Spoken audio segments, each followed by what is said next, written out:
So when we talk about the executive branch, we're effectively talking about the presidency. The presidency is more than just the president. The president just is the top of the pyramid that is the executive branch. The size of that pyramid, though, the size of the executive branch, the people in it that aren't just the president, has grown significantly.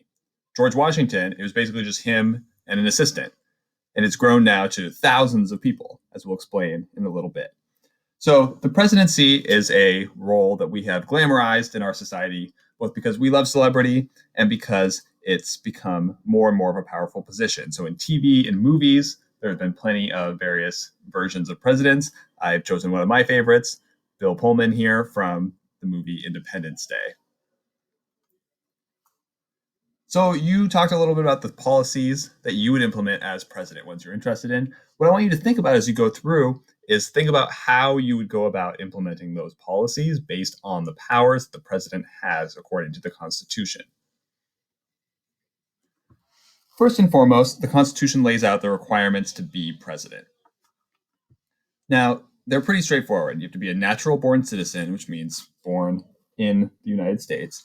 You have to be at least 35 years of age or older, which when they wrote the Constitution was about middle age. People only lived to be about 60 at that time, 50 or 60. So 35 was considered kind of old. And you have to have been a resident of the United States for the previous 14 years. Now, this was more important back when the United States was new, and you had a lot of people who were recently coming from Europe or other parts of the world.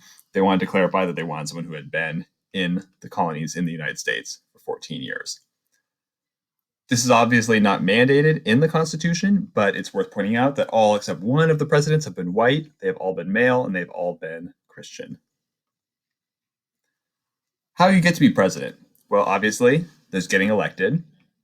There's also through succession. So if you're the vice president and the president dies or leaves office because they are impeached or because they resign, in the case of Richard Nixon, the vice president then becomes president. Now, this wasn't explicitly laid out in the Constitution as written before. It was kind of just implied.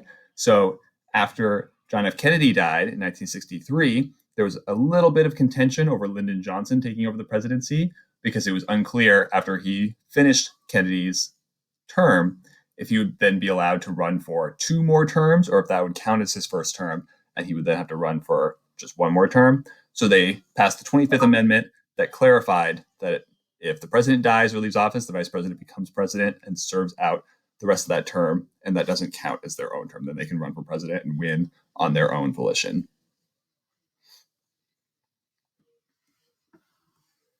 So how do you bring about those goals? The Article 2 of the Constitution, which lays out the presidency, is pretty short. It doesn't do the things that the congressional section does in Article 1, where it lays out all the powers of Congress. It really just spends most of the time explaining the Electoral College.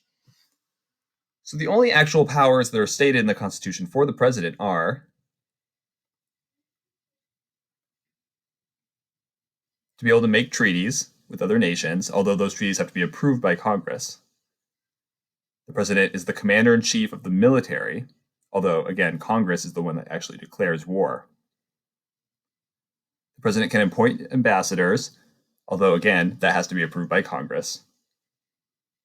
The president appoints judges, not just Supreme Court justices, but also judges at the other levels of the court system, the federal court system, although, again, those have to be approved by Congress.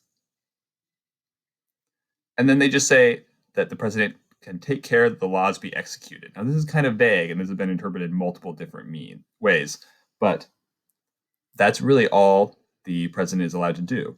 The last thing is that they can't actually introduce legislation. The president can't introduce a law. What they can do, though, is veto laws that are passed by Congress, which, when a law is passed by Congress, it goes to the president for final approval. So the president gets final say over laws that are made. So when Congress passes a law, the president has to sign it officially for it to go into effect. If the president doesn't sign it, that's a veto. So they get that final say, but they can't actually make the legislation in the first place. They have to go to a congressperson and say, hey, can you introduce this legislation? If you do, I won't veto it.